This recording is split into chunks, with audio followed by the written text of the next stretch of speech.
There's a special kind of pride that you feel deep down inside, a strength that seems to thrive in Lima, Allen County. The American way of life, to get in gear and do what's right. An unbreakable forthright link called Real American Strength. Lima, Allen County, Real American Strength.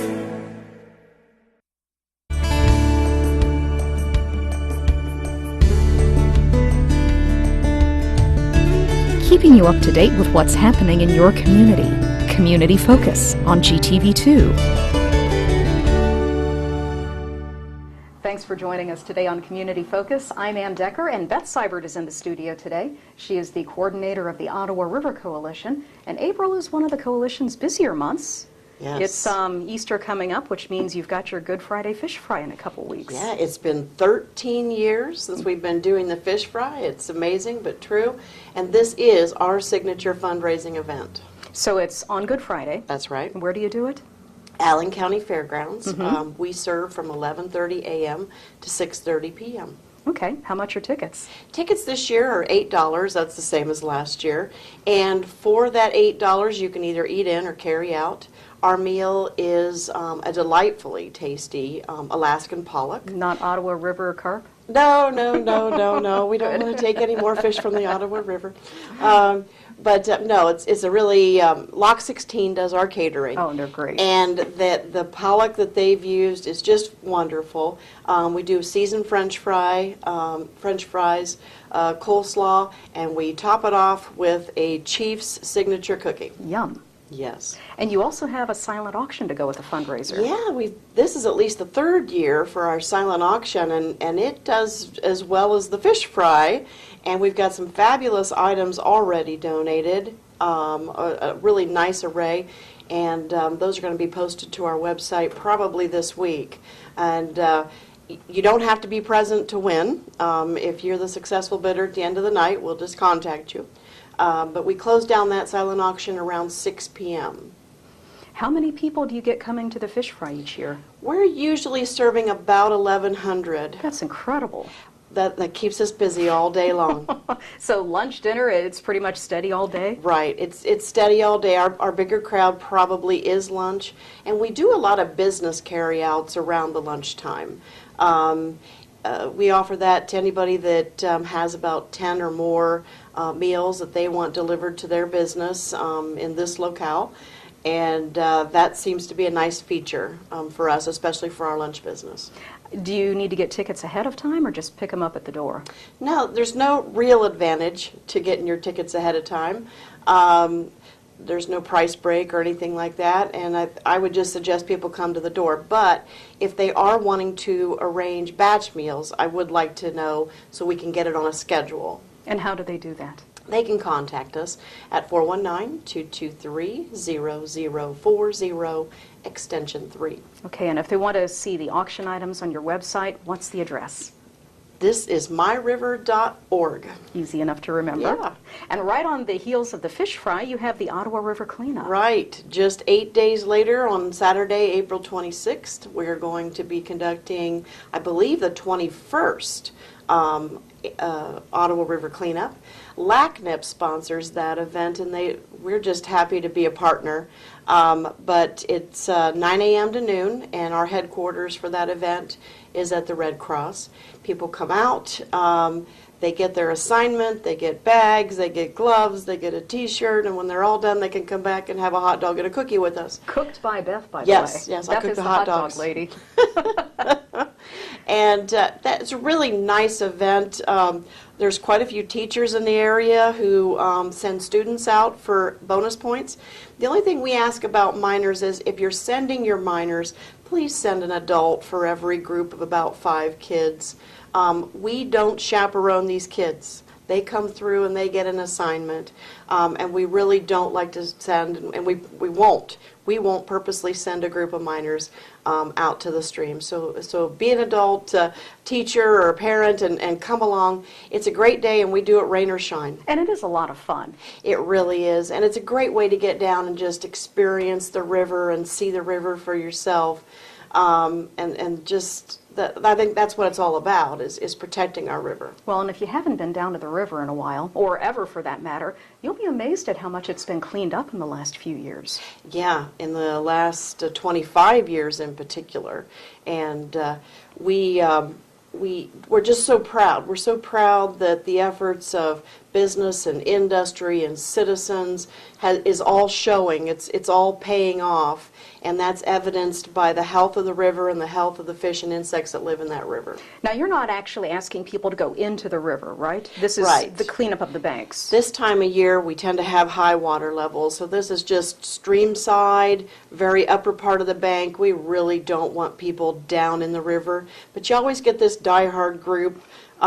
Sometimes that come with their waders, and they're out there to fish out the different shopping carts or things that just get tossed in there. But for the most part, we just want people upstream side, and believe me, there's plenty of litter there. And if we remove that stream side litter, then it doesn't have the chance to get down in the stream. Do you collect much trash? I believe at last count, it's close to 20 tons. Incredible. And we cover about 10 stream miles, so that's 20 miles of bank. So it's a pretty big impact, and great time of the year to come out and participate in a wonderful event. So they just show up between 9 and noon? Yep. Do they need to register first or anything, or let you know if you're bringing a group? They can go on the Allen Soil and Water Conservation District's website. I should have it on, actually they can go on my website. There's just Too many Google. websites. Yeah, I mean, LACNIP has it, Regional Planning has it. Go to the thisismyorg or thisismyriver.org website. And they should be able to just you can pull off a volunteer form and already have that signed and ready to go. If you are a child attending without a parent, or your child's attending without you, you'll want to download your permission form. Most teachers are doing that and giving that to kids. But if you want a head start on all that paperwork, go to the website and get that, and the details are there as well. Great. So it's Saturday, April 26th, Right. 9 to noon, and meet at the Red Cross. Right. Okay. Give us your phone number one more time if people have questions. 419-223-0040, extension 3. Okay. We appreciate you coming in today. Thank you. You're welcome. Beth Seibert from the Ottawa River Coalition. We'll get a street update when we come back, right after this on GTV2. A message from the Allen County Chiefs Association. With the recent rise in juvenile crime, all Allen County police agencies are stepping up our efforts to reduce this with the enforcement of curfew laws. This affects anyone under the age of 18.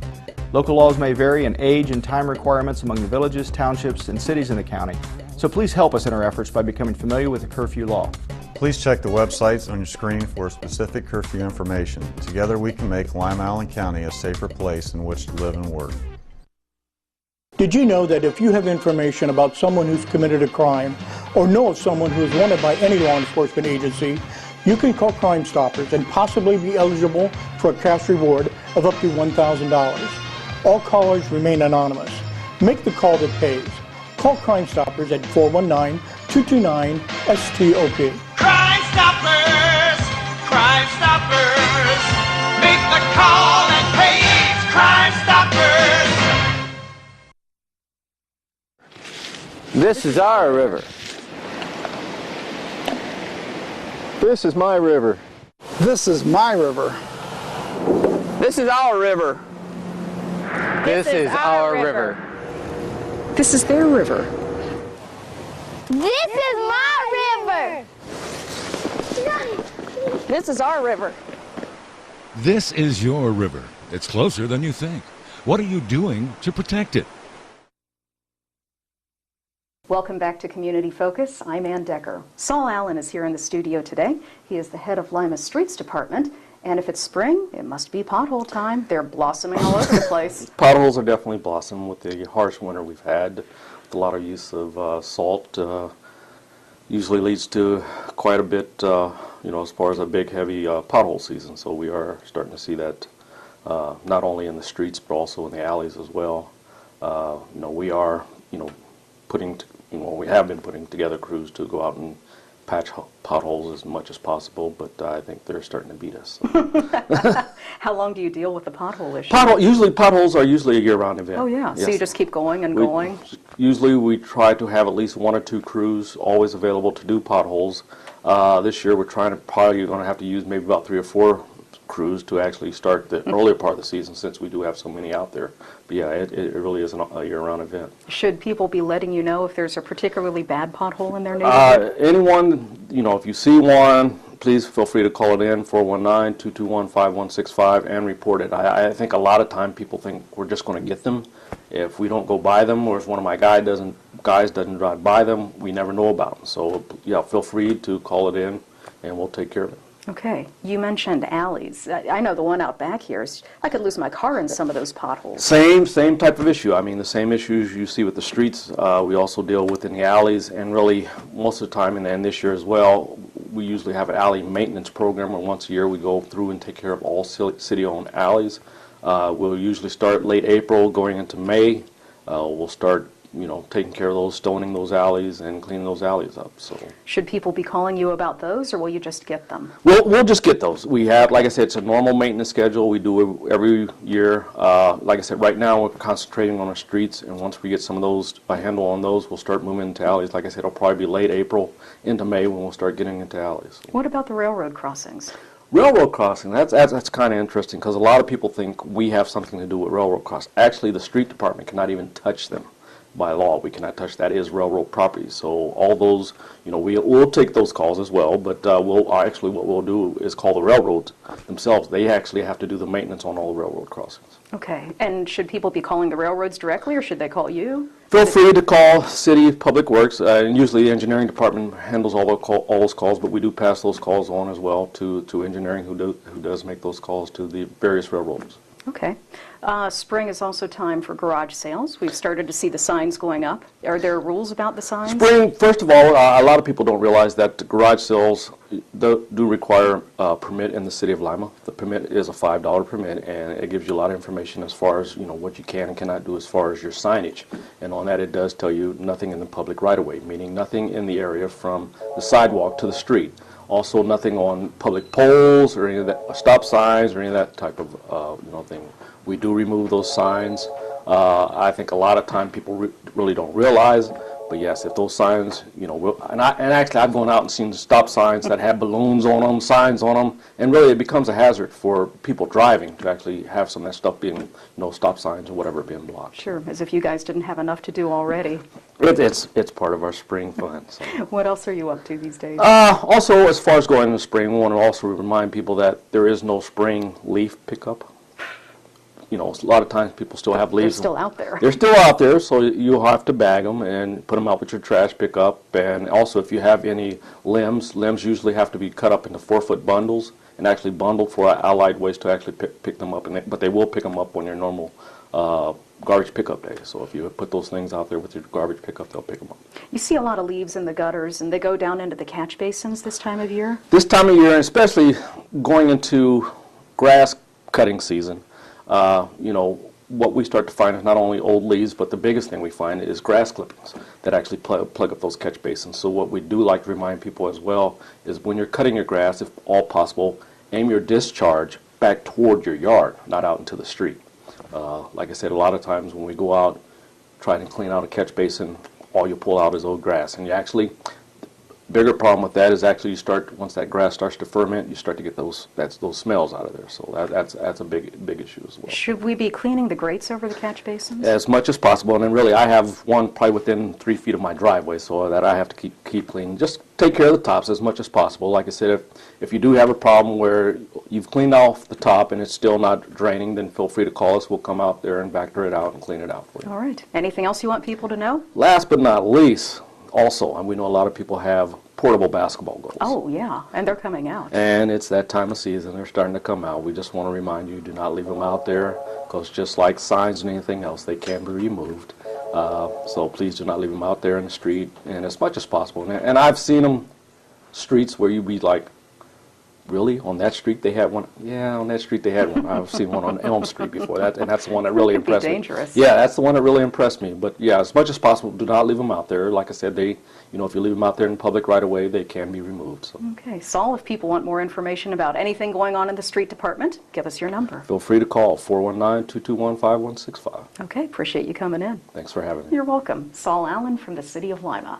When we come back, we'll tell you all about Child Abuse Prevention Month, right after this on GTV2.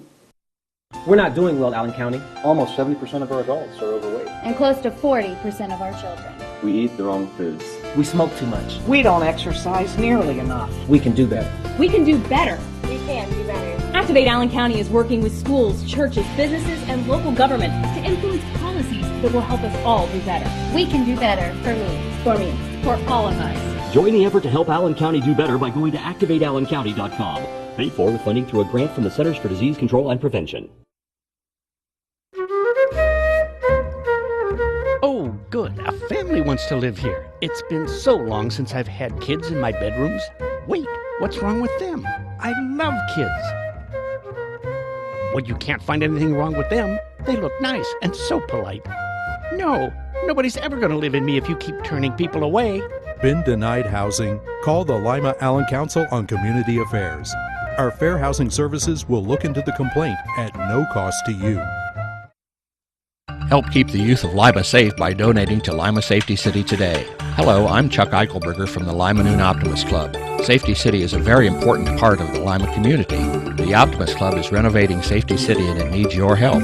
Donations can be made by going to the website limasafetycity.org. You can also send a donation to Lima Noon Optimist Club, P.O. Box 428, Lima, Ohio 45802. Help keep the youth of Lima safe by donating to Safety City today. Welcome back to Community Focus. I'm Ann Decker. April is Child Abuse Prevention Month, and Donna Dickman is here today. She is with the Partnership for Violence-Free Families. You brought all kinds of goodies with you. I do have the goodies. It's always fun to see the colors pop, especially this time of year, after that winter. Well, you tell me about the pinwheel first, because it's obvious it's sitting right here. Pinwheels. You know, we have used the Pinwheels for Prevention campaign for many years now, since 2005. In our county, and what that represents is just making sure our kids are safe as they can possibly be from being abused. So we have the pinwheel display that's going up in front of Lima Memorial Hospital. That's going on the 7th, and the public is welcome to come at 12:30. We're going to be setting out over 900 pinwheels that day. But this is for anyone to put in their lawn, and these are going to be sold at DeHaven's Lawn and Garden. So I encourage you to go over and get one of these for $5. It just shows your support of the prevention efforts that are going on in our county and what you can do as well. And then the $5 helps to fund the campaign? It funds the campaign. It funds all of our efforts. We go into schools. We work with adults in making sure we can do whatever we can to help educate about child abuse and prevention on that. Now you have more than 900 pinwheels going in at Lima Memorial. Mm-hmm. Why that number? Why that number? That's the number of cases that were investigated by Children's Services of Allen County just last year. Of abuse? Neglect? Of abuse. And that involved over 2,300 children. That's a huge number. It is a huge number. I mean, it is. That's like 1%, 2% of our population. Yeah. If you just think of school buildings, how many kids are actually in a school building? And you're talking about several school buildings now of our kids that had reports made on their behalf. Now, when you're talking about abuse, what exactly are you talking about? Talking about, well, physical abuse, emotional abuse, neglect. Neglect is huge. Also sexual abuse. So kids are hurt in so many ways, and it's only to the point to where it's called attention to and it's against the law. Obviously, people get out of control and yell at their kids and holler at their kids and sometimes call them things that aren't very nice. But it's beyond that. It's way beyond that when we're talking about what cases are actually investigated. If somebody suspects there is child abuse, I mean, there's like knowing it and seeing it when it's obvious, and there's something weird going on in that house. At what point do you call, and who do you call? Always call. You can always call. If it's an emergency, obviously you're going to call 911. But if it's not so, if you have suspicions, call Children's Services 227-8590, and they will take down your thoughts. It can be an anonymous call. What's it going to hurt? The only thing it can do is help a child out. So we have to be those eyes and ears for the kids because they don't have a voice. So we need the adults out there that are not involved in the violent situations to help those are that. Kids are frustrating. I think you'd agree with that. Yeah. And when you do, you get mad at them and you just want to shake them. I mean, what do you do instead? Wow, there's a lot of things. And we do have a parenting class that, you know, you don't have to be a quarter-ordered person to come to a parenting class to understand new things and new ways of work, because every year there's new research being done say, oh, this works better. Let's try this. So, you know, we've gotten past the corporal punishment to where what are effective discipline techniques. And it really depends on the age of the child, because we know kids under 3 years old, they haven't got that sense of reasoning yet. They are just on full go all the time. That's their job. That's how they explore their world. So for us to figure out they're not going to touch this and they're going to sit here for an hour and those kind of things, it's just not in them yet. So it's up to the parent pretty much just to keep them safe. That's the whole goal, is to keep them safe. Can it be frustrating? Absolutely, especially in those lines at the grocery store. Every adult's looking at you saying, can't you control your kid? So yeah, parenting's tough. Parenting is tough. But a lot of it is how we control ourselves, because our kids are going to watch that and they're going to model that behavior. So that's how they're going to act. How do you deal with that frustration, though? Oh, you can take those deep breaths. You can count. My mom counted to 10 a lot. 8 Maybe kids. a little further. We did a lot of counting at our house. So we had chairs sitting, but there's timeouts. There's talking. Obviously there's education. You know, there's all kinds of ways that we can talk to kids about this, educating while teaching, because that's the whole point. What we want to do is identify what is it we want our kids to do. So it's not that you're going to punish them if they get a bad grade, but what can I do to help you get a good grade? This is awesome. This is great. And we know positive reinforcement works. Okay, much better than spanking the kid. Negative reinforcement doesn't work? Yeah. You've got stuff going on all through the month of April. We do. Which we just kicked off with your flag raising. Right, at the courthouse. That was at noon. We had the county commissioners read a proclamation. It was a great day. And what else is coming up this month? Boy, well, we have the pinwheels. Obviously, I mentioned that before, and that's going to be on the 7th. Anybody's welcome to come to Lima Memorial Hospital, right in front of the ER room. A great place when you come into the city to see those pinwheels spinning. Those will be up for 1 week. One of our bigger events is Spank Out Day, and we're going to be co-hosting that with the YMCA this year with their Healthy Kids Day. It just makes sense. We always have had those on the same day. They have theirs in the morning, ours in the afternoon. All the vendors sort of move their stuff. We both serve between 300 and 500 families. So it's a big day, and we're just going to work together on that. 10 to 2, and that's on the 26th of April. And that's at the Y? That's at the Y. That's right. Another big event that we kicked off last year was our yarn storming. It was the first time we did that, and it's sort of a new kick in the country. It's like, this is just sort of fun. You get community participation with it. And that is where people crochet or knit pieces, and you string them together in a certain area just so you can make an impact, a pop. And that's what we do with Blue Yarn. Our helpers at ACI, they have crocheted and knitted about 20 skeins so far for us. That's a bunch. That's right. We're going to be wrapping children's services up again. Oh, fun. It is fun. It is fun. That's on the 14th. Anybody's welcome to come out. 2 o'clock. It's a Sunday afternoon. And hopefully we'll have this gorgeous weather again. I saw a box somewhere downtown the other day where they were collecting yarn, and I assumed it was for that. Well, actually, there's another Lima Community Project going out, and that's going to be in May. Okay. And so, yeah, there's 2 going on. One's in April, one's in May. Ours is all blue, and anybody is welcome to help us out with that. Okay. Yeah, it's going to be great. Anything else we need to know about? Wow, you know, Family and Children First Council, which this is all about children's success, and we're a huge part of that. They do have a fundraiser coming up at the Encore Theater. It's an afternoon presentation of The Adventures of Rose Red, and that's on the 12th at 2 o'clock. So if you'd like to come and join us, we all have tickets. We would love to sell you. So there's other trainings, there's walks coming up. In fact, Thursday night at the library, we have a social media training. So we know kids are highly engaged in their social media. Parents don't always understand. It's a new frontier for us. Do you want to know what your kids are doing on there? Yes, you do. How do you know? And so we have one of our staff members who is a technical specialist, and she does a 2-hour presentation on, and I don't want to say how to stalk your kids, but that's exactly what it is. And that's okay. At least you're honest about it. That's right. But that's our job as parents, to watch over our kids. And there's an area that sometimes it's a little foggy for us. We don't know what's going on. So this is Thursday night at the library? It is. What time? It's at 6 o'clock. And we just show up? Just show up. No pre-registration needed. Totally free. Great. All right. Yeah. If people want more information about anything going on for Child Abuse Prevention Month, yes. How do they get in touch Well, with you? they can go on our website, pvff.org. You're welcome to go there, or give us a call, 419-549-8530. Okay. And the number again to report child abuse is? 419-227-8590. And that's 24 hours a day, correct? That's correct. Allen County Children's Services. Okay. Appreciate you coming in today. Thanks, Ian. You're welcome. Donna Dickman from the Partnership for Violence-Free Families. We're going to hear about everything going on at the Johnny Appleseed Park District right after this on GTV2.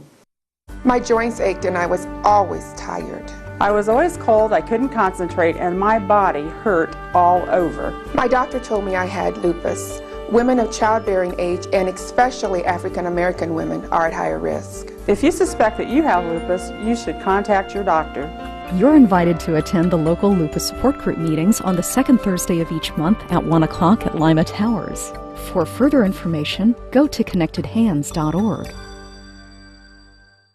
Do you know what to do when you hear the community warning sirens? The sirens are activated anytime the public is in life-threatening danger. This can be from weather emergencies, chemical releases, or other situations.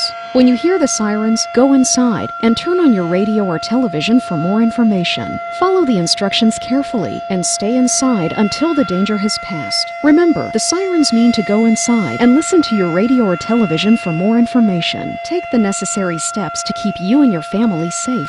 Reduce, recycle, reuse. Allied Waste Services in the City of Lima encourage you to live green by recycling all that you can. Recycling promotes green living by reducing the amount of waste materials buried in landfills. This saves money, natural resources, and energy.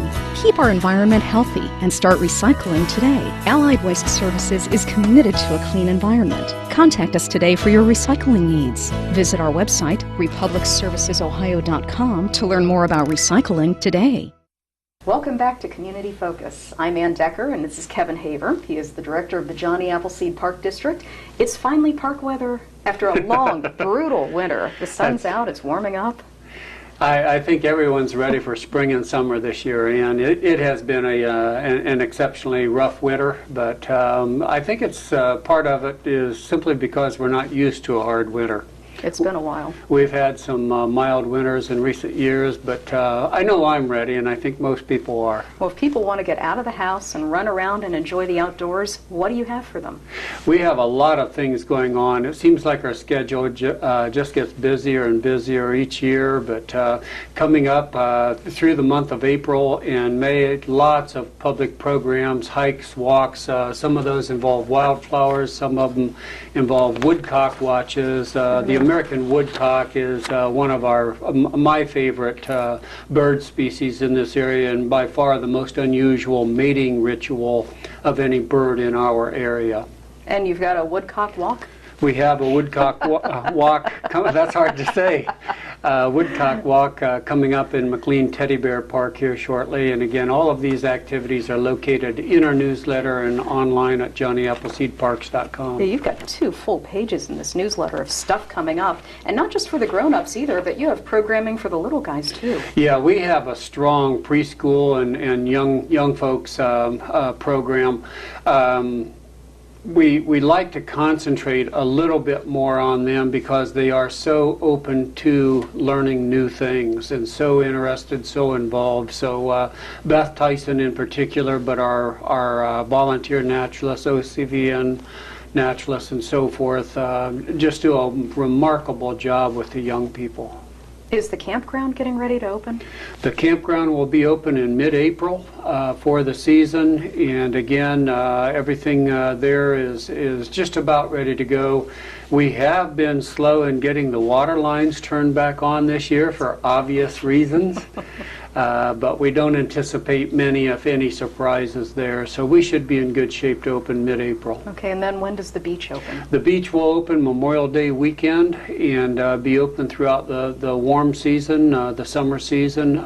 Again, last year we had an exceptionally cool, wet summer. And I think this year it'll be, my guess, my prognostication is just the opposite. I think we're going to have a pretty a substantial summer this year to offset the winter that we just went through. We just don't get any happy medium, do we? Well, you have to have those extremes to weigh in on the averages. That's true. Both the beach and the campground are at Ottawa Metro Park, and you were telling me before we went on the air that you've got a special guest at the park right now. We do. Ironically, someone just asked me last week if there are any beavers in this area, and this past weekend, beaver was spotted on Lima Lake. And it was carrying or in its mouth swimming with a cottonwood stem, which tells me that it's getting ready to build a lodge on Lima Lake. And you're just going to let it go and do its thing? We're going to, unless and until there's any damage done, and I wouldn't anticipate that happening there in Lima Lake with the lay of the land, the lay of the water, I should say. But interesting creatures, very industrious, and we'll see how it goes. That's fascinating. That's worth a trip out to the park in itself. That's right. This was spotted along the south bank, probably came in via the Auglaize River, which is adjacent there, and it was a young beaver. And it probably got kicked out of home by its parents, being this time of year. But again, we're kind of glad to have something a little bit unusual, and it'll be interesting to see how things go with it. In addition to all the normal park activities, you have quite a few capital improvements coming up this year, too. We do. We've been putting off things for a number of years. We've been so fortunate to get some nice donations in via our Park District Foundation of Allen County, and that's what's spurring at least part of these donations. The biggest and probably the most noticeable will be the band shell and shade shelter project at the Ottawa Metro Park in our amphitheater area there. As you're aware, we have Saturday evening amphitheater programs each Saturday evening from Memorial Day to Labor Day, and some of those have been rather ferociously hot in the past, with the sun beating down on people, both the performers and the audience. And this band shell is just going to be a phenomenal facility for the performers, and then over the seating area there at the Ottawa Metro Park Amphitheater will be a really nice shade shelter as well. So we anticipate that program continuing to evolve and grow substantially with these improvements. This year we've got lined up a wide variety of performers, everything from live raptors to, I said raptors, not rappers. But we do have some musical performances. We've got jugglers, we've got comedians, we've got a little bit of everything going on there in the amphitheater program this year. But the band shell and shade shelter will make a tremendous addition to that facility. We'll be putting in a flush restroom facility at the Allen County Farm Park, something that's been wanted for quite a long time. That park was designed, developed prior to sanitary sewer service out there in that part of Bath Township. So again, we'll be getting that in real shortly here, just some final engineering on the water lines and sewer lines going into that. Water, sewer, and electric, you don't think about it, but it's a necessary part of a sewer project. So that'll be going in as well.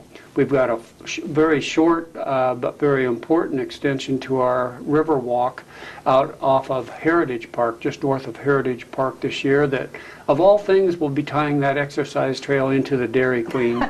So you can walk off your ice cream. And again, it wouldn't be possible if it wasn't for the donation of the easement for which that's going on. And Jerome Minner out there just did the people here in Allen County a terrific service by donating the easement for that that extension of the river walk there. That'll all tie into what Shawnee Township trustees have already done, and the Allen County engineer is doing along Fort Amanda Road there. So again, a lot of cooperation, a lot of collaboration taking place on that project as well. We will be building a boardwalk over at the Lippincott Bird Sanctuary, and that'll be done by the good volunteers at Procter & Gamble. They come out in June and do a service project each year, and they'll be doing that this June. The Park District's paying for the lumber, but all of the labor will be donated as well. So There'll be some additional work up at our modern Metro Park this year as well on the 50 acres that we've obtained up there through a grant. So again, just lots of things going on throughout the park district. What's this I hear about a new park on the west side of town? We will be having a new park on the west side of Lima in American Township. Once again, that is all being done through outside money. We were given a very large estate gift by a lady named Carol Herman, who grew up near Elida. Stipulation on that money was for a park to be purchased and developed in honor of her parents. Near Elida, Ohio. So again, that land acquisition is complete as of about 2 weeks ago. And then I actually utilized part of her gift as the local match for a state Clean Ohio Fund grant. So we were able to secure a substantial amount of money, over $450,000 more. Great. In the acquisition and development of that park. It's a 68-acre parcel. Virtually all of it's wooded. That grant and the estate gift will allow us the acquisition and the access, the driveways, the parking lots, trail development, and so forth to that wooded area. And that park will be substantially different than most of our other park areas. So we're taking a really unique concept for a nature playground, for example, 2 or 3 acre site within the woods across one of the creeks. There are 3 creeks in the park that join together. And the kids, the adults, everybody involved will be encouraged to go off trail. And we'll have pods of or components of this playground featuring different natural features that the kids can use their imagination to play like us old timers did before the big expensive play equipment was around. So it's exciting in that aspect. And then again, we'll encourage people to go off trail throughout the entire 68 acres. When will that be ready to go? We anticipate having that park ready for a ribbon cutting and the official naming ceremony in the late summer, early fall of 2015. Wonderful. Well, we'll be looking forward to it. Right. And again, we're just so blessed that we've had so many good donors, and I encourage people to continue to do that through the Park District Foundation. Well, you certainly do wonderful work with the money. So if people want to get a copy of your newsletter with the complete schedule inside, what's the best way to do that? 2 ways to do that. They can call our office at 419-221-1232, sign up for the newsletter, or simply go online to johnnyappleseedparks.com. And you have a complete calendar on the website as well. That's what I mean, yeah. We've got that and a whole lot more information on the website. Okay, we appreciate you coming in today. Thank you, Ann. You're Appreciate welcome. it. Kevin Haver from the Johnny Appleseed Park District. I'm Ann Decker, and this is Community Focus on GTV2. Hi, I'm Howard Elstro. I'm the Director of Public Works for the City of Lima. I want to tell you a little bit about the Public Works Department.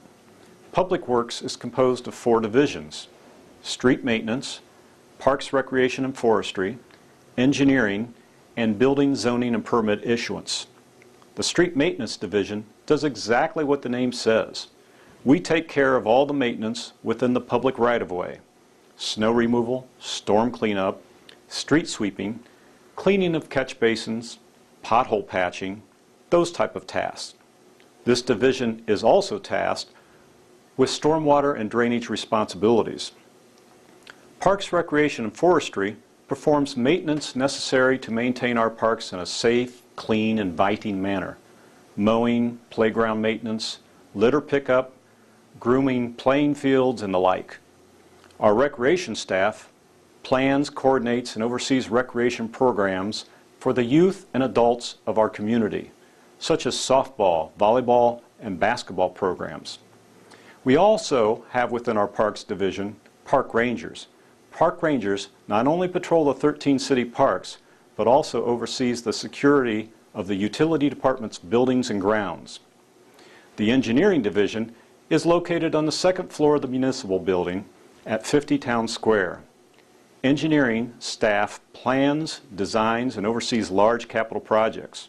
Typical projects include bridges and street reconstruction, lighting projects, and traffic signal replacements, which are bid out to independent contractors and overseen by the engineering division staff of the Public Works Department. We also maintain a full array of maps of the city's streets, water lines, sewers in the engineering division. These maps are helpful when contractors and property owners are trying to understand the infrastructure beneath the surface of the city. Our last division is building, zoning, and permit issuance. When council decides an activity should be licensed, the permit office will take applications and issue license and permits. For example, permits are required for ice cream vendors, taxi drivers, garage and yard sales, and building and electrical contractors. This division also issues residential permits for any structure either being built or modified within the corporate limit of the city, and building and electrical permits countywide for commercial construction projects. Commercial and residential codes adopted by the state and the City of Lima provide an assurance of safety for occupants of residential and commercial buildings throughout our community. The Public Works Department is staffed by 65 full-time employees and up to 150 seasonal and contracted personnel who help us carry out our responsibilities. Overall, the Public Works Department contributes much to the quality of life for the community and the City of Lima, and we are very proud of the people that make this possible. We're not doing well, Allen County. Almost 70% of our adults are overweight. And close to 40% of our children. We eat the wrong foods. We smoke too much. We don't exercise nearly enough. We can do better. We can do better. We can do better. Activate Allen County is working with schools, churches, businesses, and local government to influence policies that will help us all do better. We can do better for me. For me. For all of us. Join the effort to help Allen County do better by going to activateallencounty.com. Paid for with funding through a grant from the Centers for Disease Control and Prevention. They're down below. Lines, supply, and utilities. We count on day and night. Sorry, Dad! And knowing where these lines are located before you dig matters. Sorry, Dad! For every project of every size, call the Ohio Utilities Protection Service at least 48 hours before you dig. It's fast, free, and it's the law. Because keeping Ohio safe, Daddy, can I help? matters most. Call the Ohio Utilities Protection Service before you dig. Good morning. It's 8:08, no fooling. On this April 1st, I'm Mike Miller. Always on Tuesday at this time, we welcome representatives of the City of Lima. We are certainly pleased to welcome the Mayor of the City of Lima with us today, Mayor Berger in studio. Good morning, Mayor. Good morning, Mike. Great to be here with you. Rain is gone. It looks like another awesome spring day, and spring, of course, got off to a great start last week, certainly in Lima, Allen County, with the announcement from Ford Motor Company. It wasn't necessarily a great surprise, but like anything, until it's official, you can't really count your chickens. But that was the great news from Ford, that this 2.7 liter engine for the EcoBoost engine for the F-150 trucks is going to be built in Lima. $500 million later, and hundreds of employees later. It was some blockbuster news, wasn't it? Well, it is news that we've been waiting on for several years, going back to, I believe, 2011 is when the commitment was made for another engine line to be here. And since then, things have been progressing behind the scenes, but the company's been reluctant to say anything publicly. And this really was, I think, a terrific announcement about not just the engine, but also the product that it's going into, because the F-150 is the most popular vehicle in Ford's lineup, and, of course, as such, it promises for a long-term endeavor for this type of engine. Although the F-150 will actually offer 3, perhaps 4 engines, this is expected to be among its most popular engine choices. And, I think is even particularly interesting is just the with the EcoBoost and the ecological effects of this new engine, whereby it's almost like a golf cart effect if you're, for example, at an intersection, you're off the pedal, the engine effectively goes off and then re-engages when you depress the pedal, which is incredibly logical. It just hasn't been something that any of us have seen in a conventional vehicle that we drive with, and to actually institute it now, I think is going to be really, really interesting. Well, I think that the continuing innovation that companies are bringing to the internal combustion engine is really pretty mind-boggling. When you look at the overall performance, the horsepower that they're able to get out of the engine, and then the miles per gallon, the effective reductions in all sorts of emissions, all of that combining to be in a smaller package and competitively priced. I mean, it's truly a revolution that is occurring in these high-performance engines that actually, I think, continue to demonstrate the leadership the automakers are assuming globally for the kind of demand, global demand. When you look at the overall performance of these engines, they really are measuring up to, I think, the highest expectations we can have for dealing with global warming issues, as well as the performance and overall horsepower that we demand out of these kinds of engines and vehicles. Certainly from a local economic impact, it's undeniable, although I understand that large portions of the $500 million really have already been spent, that they have retooled a vast area of the plant on Bible Road that was essentially empty, so they're utilizing that. But nevertheless, there's surely has been a considerable number of the hundreds of $1 million that have already spun off into the local economy. They've essentially been working the last 3 years renovating the interior of about 800,000 square feet, and then much of the tooling, the CNC machining stations, has actually been spent locally with Grobe machining up in Bluffton. So it's an interesting proximity that we have to what has been a principal supplier for this engine line. There still remains some 500,000 square feet that is vacant at the plant. The total plant's about 1.5 million square feet. So there was a hint and a hope that at some point we might also see that last 500,000 square feet also filled up at some point. All right, very exciting development, certainly. And on the issue of jobs, I understand there will be some relocations, some others that have been with the company. Doesn't appear to be any initial new hires of any high number, but it really solidifies things. And it's important to note, and I know you can confirm this, that these sort of manufacturing jobs are different than the historical perception of those jobs, aren't they?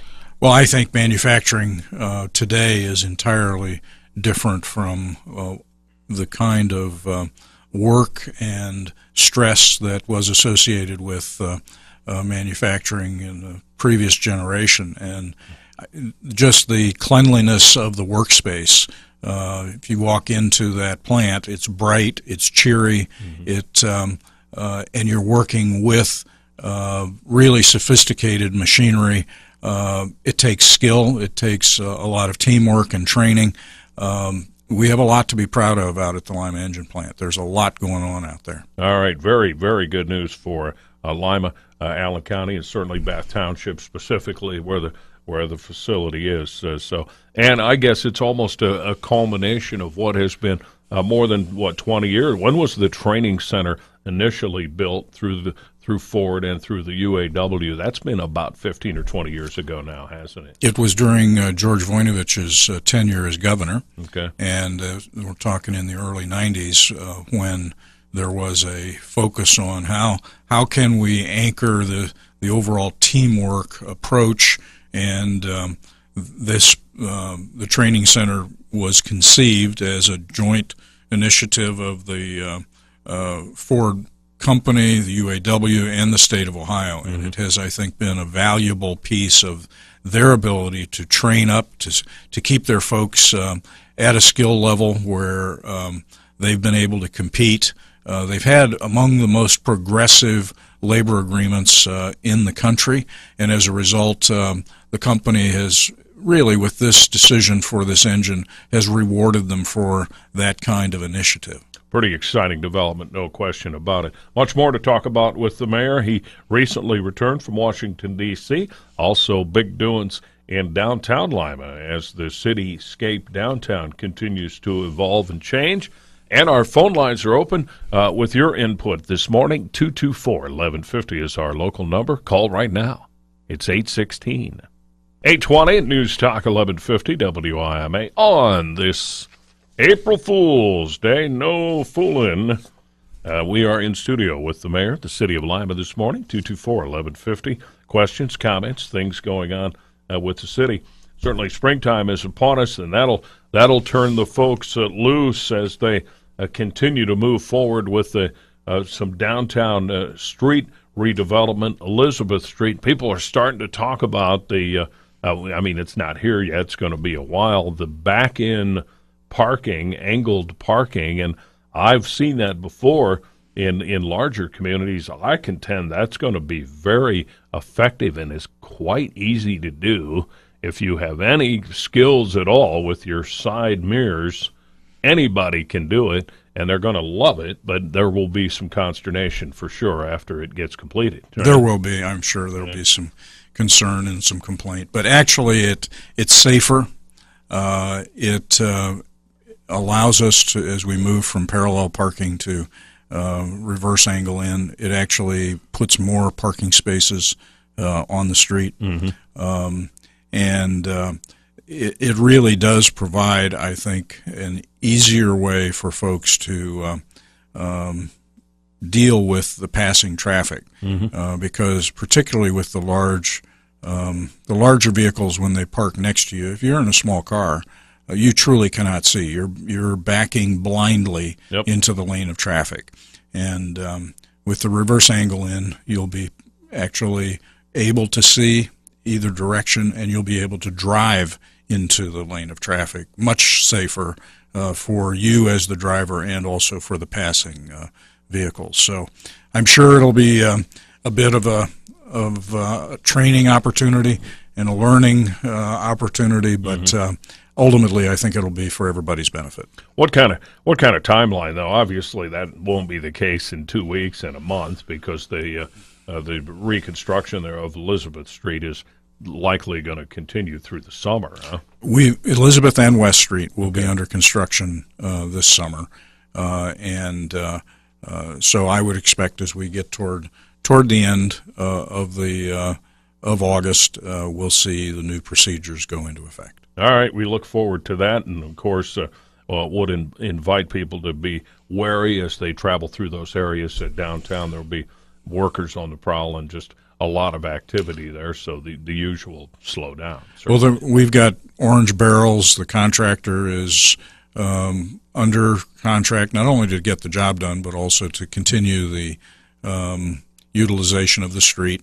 So everybody needs to be aware of all that's going on around them as you travel through those couple of blocks. 823 News Talk 1150 WIMA with the city this morning. That's our focus. Mayor Berger is with us. 224-1150.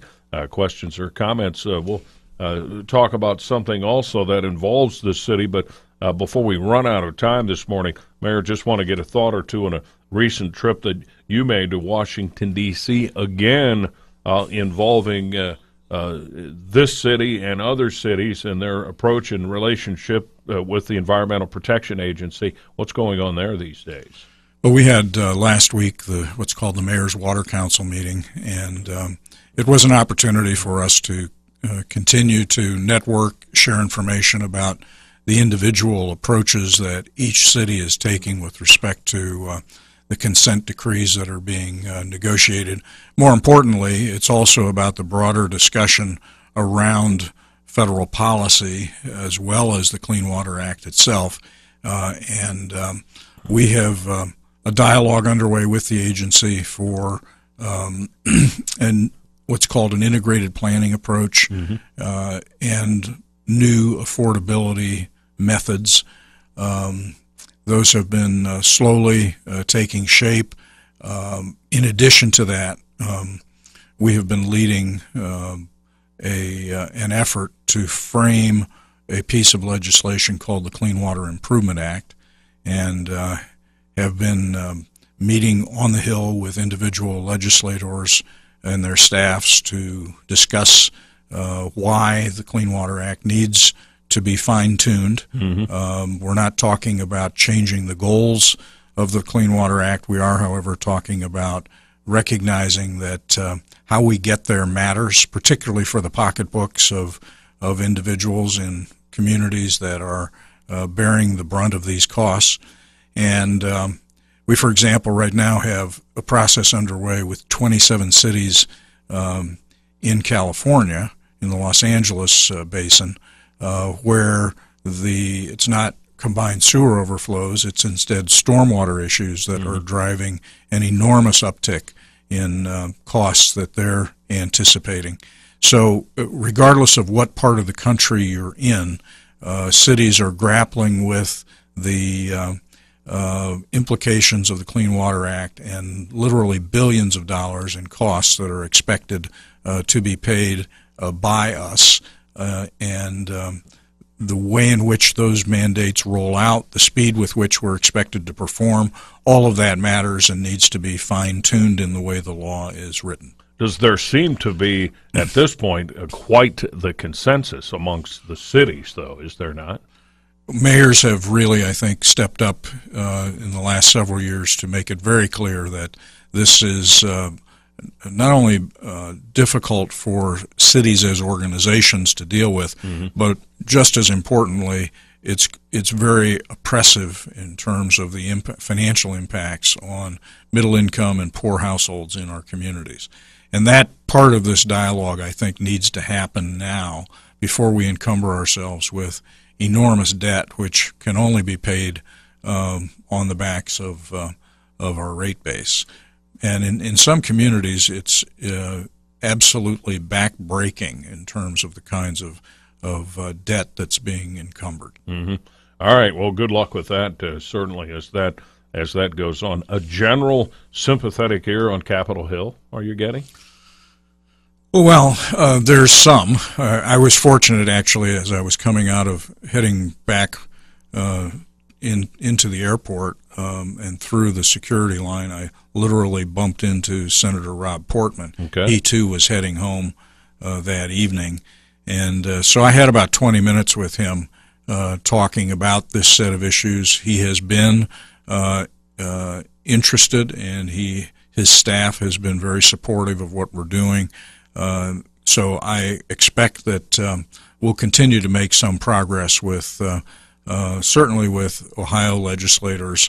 Part of the challenge has been, I think, that until now, folks have, as they've heard about the impacts, they've principally been looking at cities in the eastern half of the United States, which have combined sewers. The western half of the United States has generally, they're newer cities, and they have separated sewers. Right. And for them, the combined sewer impacts have been negligible.